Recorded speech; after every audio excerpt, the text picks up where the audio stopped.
While walking his ex-police dog Max, John, a retired officer, noticed Max barking uncontrollably at an ordinary-looking bag left near a park bench. John's initial thought was to ignore it, but Max's insistence sparked curiosity.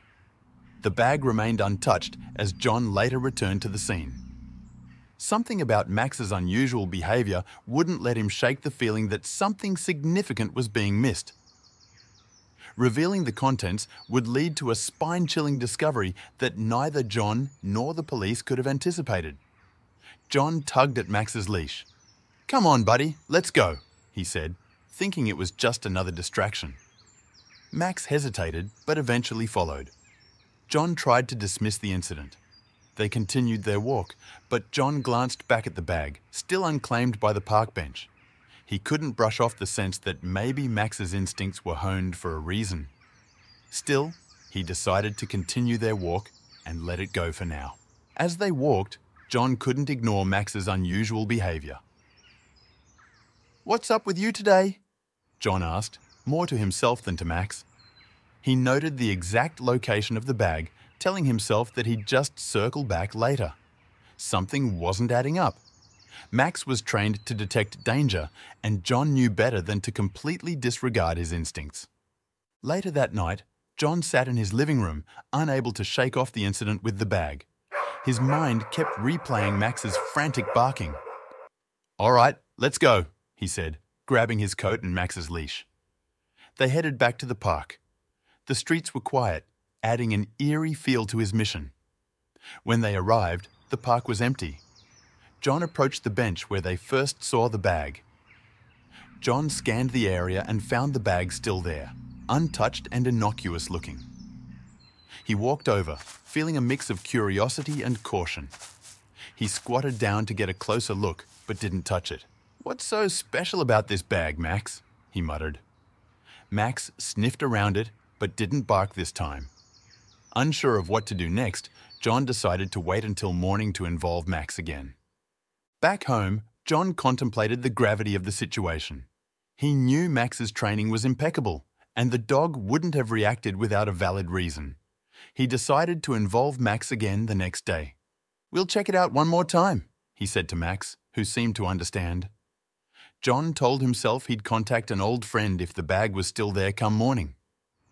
The following day, as they approached the park, Max's behavior grew even more intense. The normally composed dog barked frantically as they neared the bag. Okay, I get it," John muttered. His instincts as a retired officer kicked in. He knew this was no ordinary situation. The suspense was killing him.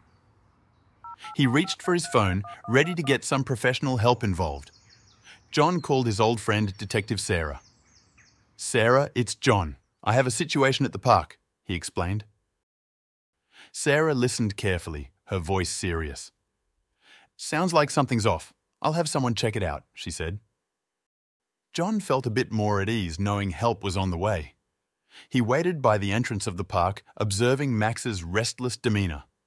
This was no false alarm. Detective Sarah was as good as her word. Within minutes, a patrol officer arrived, heading straight to John and Max. "Show me the bag," the officer said, following John's lead. John kept his distance, but watched closely as the officer approached the bench. With cautious movements, the officer examined the bag, taking every precaution. John's heart pounded, hoping this was all just a big misunderstanding. From a distance, John watched the officer carefully place the bag in the trunk of the patrol car. "We'll take it to the lab," the officer assured him. Max, standing beside John, wagged his tail, but kept his eyes on the scene. As the patrol car drove away, John couldn't help but feel a chill run down his spine. He knew this was just the beginning. Something big was unfolding. John couldn't shake the feeling something was off. He decided to follow up with Sarah for any updates on the bag. "Hey Sarah, it's John. Any news on that bag situation?" he asked, his voice tinged with curiosity. Sarah paused before replying, "Not yet, John. We're looking into it." John hung up, still feeling compelled to dig deeper. His gut told him there was more to this story than met the eye. John sat back, thinking about the unusual events. An ordinary-looking bag causing such a strong reaction from Max couldn't just be a coincidence. "Something's not adding up," he muttered to himself. He considered the training Max had and how rarely the dog reacted this way. John's mind raced with possibilities, each one more perplexing than the last. He knew he needed to stay involved in this mystery. At the police station, Sarah's team took out the bag for further inspection. "All right, let's see what we've got here," one of the officers said, laying the bag on the table.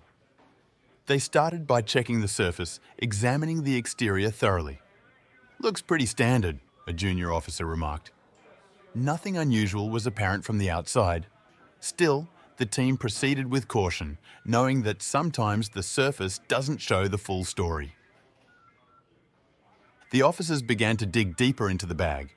They pulled out clothes, toiletries, and other mundane items. "Just seems like an ordinary travel bag," one officer said, almost disappointed. "Keep looking," Sarah instructed firmly. They went through each pocket, each compartment, but found nothing out of the ordinary. Nonetheless, something told Sarah to not write it off yet. They hadn't reached the bottom of this yet. Just as the officers were about to wrap up their inspection, one of them noticed the bag seemed unusually heavy for its contents. "Hold on a sec," the officer said. After a careful inspection, he discovered a false bottom. "Sarah, you might want to take a look at this," he called out. However, before they could investigate further, an emergency call came in, diverting their attention immediately. The bag was temporarily set aside. Eager for updates, John couldn't wait any longer and decided to call Sarah. "Hey Sarah, did you find anything?" he asked urgently. "We found a false bottom but got pulled away for an emergency call," Sarah explained. "We'll get back to it soon." John nodded, feeling a mix of curiosity and frustration. "All right, but please keep me posted. Max wouldn't react this way for no reason," John insisted. Sarah's curiosity was piqued even further. The existence of a false bottom suggested there was more to the bag. Despite the pressing cases on her desk, Sarah was determined to dig deeper. "We'll get to the bottom of this," she told her team, focusing their efforts on the bag. Her commitment wasn't just professional, it was now a matter of personal interest. She couldn't let this mystery remain unsolved. Sarah's drive to uncover the truth took the forefront. She rearranged her priorities, making the bag's inspection a top task. "That false bottom means something," she noted, urging her team to dive back in as soon as possible. Despite the other pressing cases, Sarah instructed them to focus on this lead. She knew every detail could be crucial, and time was of the essence. Sarah decided to contact John for more details about his encounter with the bag. "John, I need every bit of information you have about that scene," she requested. John described Max's unusual behavior and how the dog wouldn't stop barking. "He's never acted like that before," John emphasized. "Something about that bag startled him, Sarah." They both knew following through on Max's instincts was crucial. Sarah decided to trace the bag's origins, looking for identification or fingerprints. She headed to the lab, determined to find some clue. "Let's see what's behind this mystery," she told herself, examining the bag carefully. Her eyes scanned every inch and she dusted for prints. It wasn't long before a partial fingerprint caught her eye. Excitement mixed with tension as she prepared to run it through the database. A partial fingerprint was found on the bag, matched a small-time criminal who had recently disappeared. Sarah's heart raced as the computer beeped with the match. "This guy's been off the grid for weeks," she muttered. She couldn't help but feel a mix of intrigue and concern. The clue was small but significant. It indicated that the bag and its contents were tied to something bigger. Sarah sensed a larger story at play as she dove deeper into the criminal's background. She found connections to minor thefts and petty crimes, but there were gaps in the timeline. "What else are you hiding?" she wondered aloud. With each click, the mystery unraveled a bit more. The fingerprint was the tip of an iceberg, and Sarah knew she had to dive deeper to uncover the full story. Simultaneously, John couldn't shake the suspicion that something had been overlooked. He replayed Max's behavior over and over in his mind. Why was he so insistent? He pondered. The retired officer in him urged him to think outside the box. He felt there was a missing piece to the puzzle, something that neither he nor Sarah had considered yet. Sarah began interviewing the small-time criminal's known associates and haunts. She visited dingy bars, abandoned warehouses, and old hideouts. "Where's Tony?" she'd ask, getting various levels of cooperation. Most people shrugged her off, nervous and unhelpful. But a few gave her leads that started to form a picture. She was connecting the dots, and each new piece of information brought her closer to the truth. John decided to start his own side investigation, retracing steps with Max. He knew the area well, and Max's keen senses could pick up any lingering clues. "Let's go, Max. Time to earn our keep," he said, fastening the dog's leash. They walked through the park again, this time more attentive to every detail. John knew that Max's instincts might help them find what the police had missed. During his investigation, John found a small piece of paper with strange symbols in a nearby trash can. What on earth is this? He wondered. The symbols were unfamiliar, unlike anything he had seen. He tucked the paper into his pocket, deciding to examine it further at home. The discovery fueled his determination even more. He felt closer to understanding why Max had been so agitated. John suspected the symbols were connected to the bag and kept the paper for further examination. "This can't be a coincidence," he said to Max, who wagged his tail as if agreeing. He spread the paper out on his dining table, using his phone to search for any similar symbols. Hours passed, yielding little information, but John knew he was on the right track. He decided to call in a favor from an old colleague who specialized in cryptology. "Hey, Tim, I need your expertise on something strange," John said. They arranged to meet later. John's impatience was palpable, but he knew he had to rely on experts. Every step brought them closer to unraveling the truth. Sarah received a break in the case, leading her to a dilapidated warehouse where the criminal was last seen. "This place matches the description," she told her partner as they approached cautiously. The air was thick with tension. They circled the building, looking for an entry point. "Stay alert," Sarah warned, flashlight in hand. The warehouse might hold the answers they were seeking, but danger lurked nearby. Sarah took a team to the warehouse, finding it deserted, save for graffiti symbols on the walls. The air was thick with silence, making every footstep echo ominously. "Spread out and look for anything unusual," Sarah instructed. The graffiti was strange, each symbol unfamiliar. Sarah snapped photos and noted their positions. "We need to figure out what these mean," she muttered. The empty space felt like it was hiding secrets. Sarah's investigation at the warehouse hinted at the involvement of a larger crime ring. "These symbols aren't random," she said, circling one in particular. Her partner, Dan, nodded. "Looks like some sort of code. We need an expert to confirm it." They bagged various items for evidence. "Could be our key to cracking this case wide open," Sarah noted. The clues pointed to a network, not just a lone operator. Meanwhile, John turned to an old colleague who specialized in codes and ciphers to decode the symbols. "Tim, I found some strange symbols that I think are important," John explained over the phone. Tim agreed to meet and look at the symbols. "Bring everything you've got," Tim instructed. John felt a flicker of hope, sensing they were close to something big. Max stood by, sensing the urgency in John's voice. The former codebreaker identified the note as a location marker used by a criminal syndicate. "These symbols point to drop points and meeting spots," Tim clarified. "You're dealing with organized crime here." John's suspicion was confirmed. The codebreaker handed back the decoded note. "This is the spot you need to investigate next," Tim said. "But be careful, these guys are dangerous," he warned. John thanked him, knowing this information was critical. John realized the significance of this information and immediately shared it with Sarah.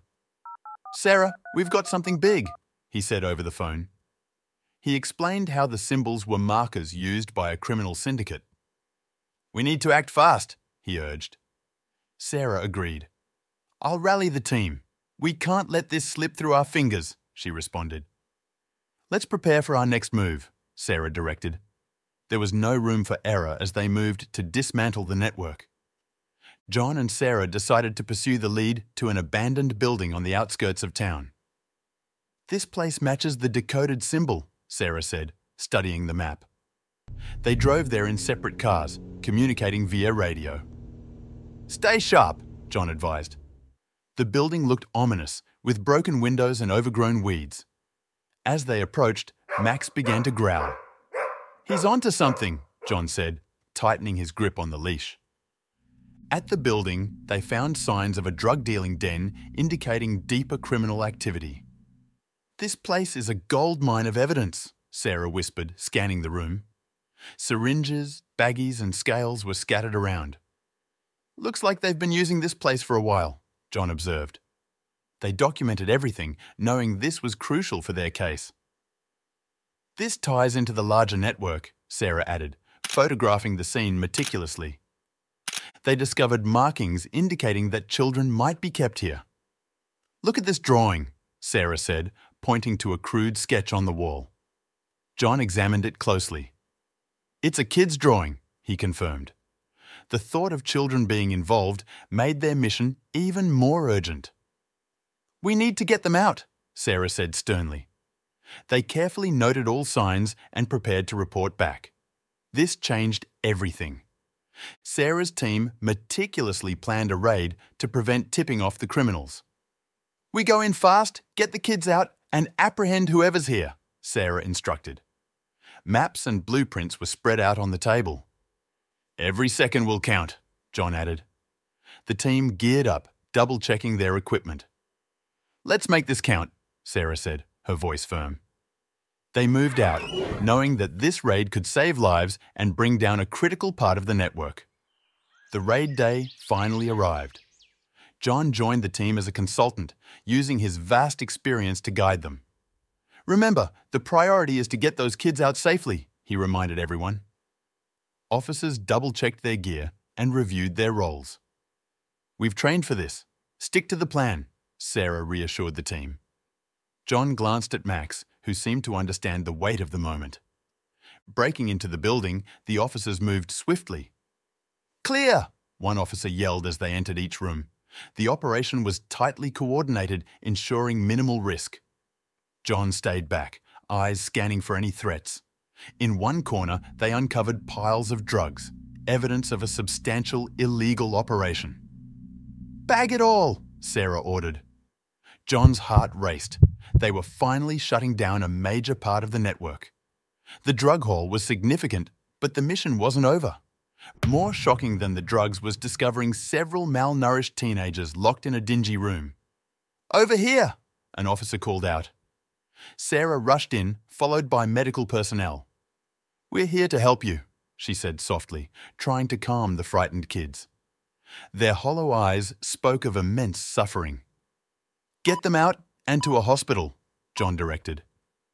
The sight of these children added a grim layer to the operation, highlighting the magnitude of what they were up against. The teenagers were rescued and taken for immediate medical treatment. Despite their trauma, their rescue provided a glimmer of hope. "They're safe now," Sarah assured her team, but the kids remained too traumatized to talk. Medical personnel worked quickly to stabilize them. "We'll need to follow up with child services," John noted. Each kid represented a victory, but also a horror they aimed to dismantle. Amidst the chaos of the raid, it became clear the leaders of the criminal ring had escaped just in time. "They knew we were coming," Sarah said, frustration evident in her voice. The team searched the building but found no signs of the key figures. "Keep your eyes peeled. They can't have gone far," John advised. The major players had slipped through their fingers, but they still had valuable evidence in hand. Sarah and John continued to sort through the mountain of evidence left behind. We have enough here to build a strong case, Sarah said, examining documents. This isn't the end. It's the beginning of the end, John replied. They meticulously catalogued everything: drugs, papers, communication devices. Each piece is a puzzle part, Sarah noted. Their commitment to justice fueled them, pushing aside exhaustion. On another walk with Max to clear his mind, John's dog began barking furiously at a spot in the park. "What is it now, buddy?" John asked, following Max's lead. The dog's frenzy was unmistakable, his barks persistent. John's curiosity got the better of him. "Let's see what you've found this time," he muttered. The spot Max was fixated on looked ordinary, but John knew Max's instincts well. This could lead to another crucial clue. This time, John found a hidden trapdoor covered by leaves. "Would you look at that?" he exclaimed, brushing away the debris. The trapdoor led to an underground cellar. "Good job, Max," John praised, pulling the door open. They found a set of stairs descending into darkness. John's pulse quickened. He pulled out a flashlight. "Stay close," he told Max, the dog at his heel. The discovery hinted at something significant lying below. And the cellar appeared to have been used for secret meetings. Shelves lined with communication devices and old papers filled one side of the room. "This is like a criminal HQ," John muttered. He picked up a worn notebook, flipping through its pages. Scribbles and codes filled the margins. Each item was carefully documented. Max sniffed around, still uneasy, as if sensing danger. John knew they'd found an important piece of the puzzle. Sarah arrived to examine the place, eyes wide at the find. "This is huge, John," she said, picking up remnants of coded messages from the meeting place. "These codes point to something bigger," she added, flipping through the papers. They hurried to document everything. "We need this decoded ASAP," John urged. The cellar wasn't just a meeting place, it was the nerve center of their operations. They were getting closer to bringing down the entire syndicate. The decrypted messages contained a map of the syndicate's entire operation plan. "This is incredible," Sarah whispered, scrutinizing the map's details. John looked over her shoulder. "We've got their whole network here," he remarked. The intricacies of the operation were laid out blatantly: routes, drop points, and meeting places. It was a goldmine of information that could help bring down the entire syndicate. John and Sarah uncovered a detailed network using ordinary objects like bags for covert activities. "Look at this," John pointed to a list of items. Sarah nodded.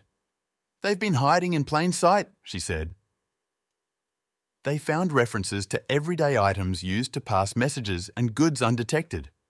Each item on the list now had a sinister meaning. "We need to make sense of every single one of these codes," John suggested, and Sarah agreed wholeheartedly. Sarah decided to make part of the information public to enlist help in locating syndicate members. "We need the community's eyes," she stated firmly. She called a press conference detailing enough to alert but not alarm.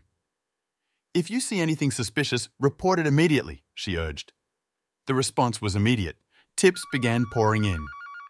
"We're getting closer, thanks to everyone's vigilance," John noted. The detective worked non-stop to follow every lead coming their way. An anonymous tip pointed them towards a storage unit in the industrial district. "It came from a blocked number," Sarah said, frowning at the screen. "We've got to check it out," John replied, gearing up.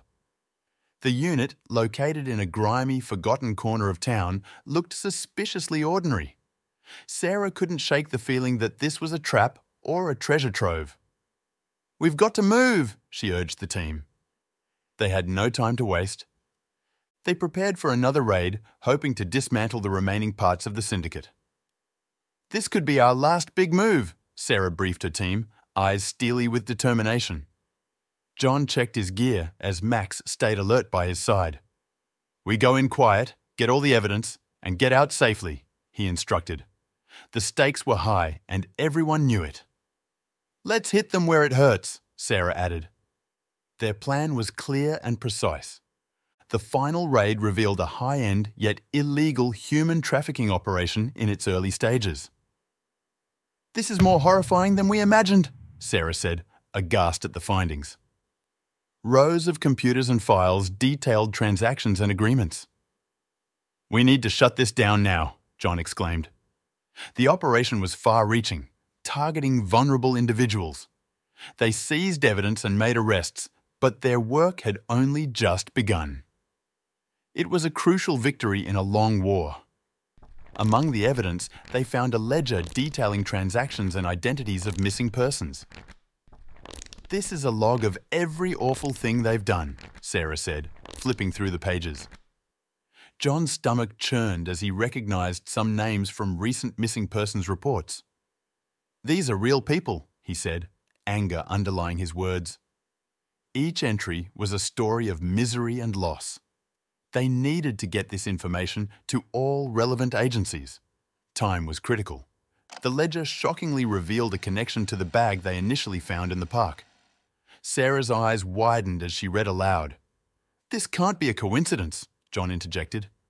The entries detailed exchanges set to happen, one of which involved the very park they had started at. "This ties everything together," Sarah said, the gravity of their discovery sinking in. They knew they were on the brink of unlocking the full extent of the syndicate's operations. John and Sarah realized the bag's significance in initiating a deal involving a kidnapped child. Realization washed over them. Max's reaction had been the key to stopping a terrible fate. The team was united by a shared appreciation for their canine hero's bravery, marking this as more than just a mission. Authorities pieced together the syndicate's operations thanks to the clues found. John and Sarah carefully analysed all the evidence, connecting the dots between various locations, transactions, and individuals involved. "It's like a giant puzzle," Sarah remarked, tracing lines on a map showing key points of interest. Each clue brought them closer to understanding how the syndicate operated, revealing an intricate web of criminal activity that spanned multiple states. Sarah tracked down further evidence from the underground seller's communication remnants. "These logs provide a detailed timeline," she noted, skimming through the data on the tablet. John added, "We can identify when and where the next exchanges were set to occur," pointing to a series of dates and locations. The remnants were crucial, showing encrypted communications between operatives. Their efforts were paying off, revealing the breadth of the network's reach. The contents of the original bag were linked directly to operatives within the syndicate. "Here, this ID matches one of the individuals we've been tracking," Sarah highlighted on the screen. John nodded. "And these documents confirm his involvement." The bag wasn't just a random artifact, it was a critical piece of the puzzle, pointing directly at key players. The investigation revealed a network using objects transported in seemingly innocent bags. "These items look harmless, but carry codes and instructions," John said, laying out various ordinary objects on the table. Sarah added, "It's a clever way to avoid detection." Each object was catalogued and scrutinized, revealing hidden compartments or encoded messages. Sarah and John traced more illicit activities back to the syndicate's network. "Every lead ties back to them," Sarah commented, going through recent reports of similar incidents. John added, "It's all interconnected: smuggling, trafficking, and illegal trade." The network wasn't just local, it had international implications, making their task even more critical. Their commitment led to dismantling a dangerous ring of human traffickers. "We've got enough evidence to shut them down," Sarah declared confidently. John added, "The raids will have to be coordinated perfectly."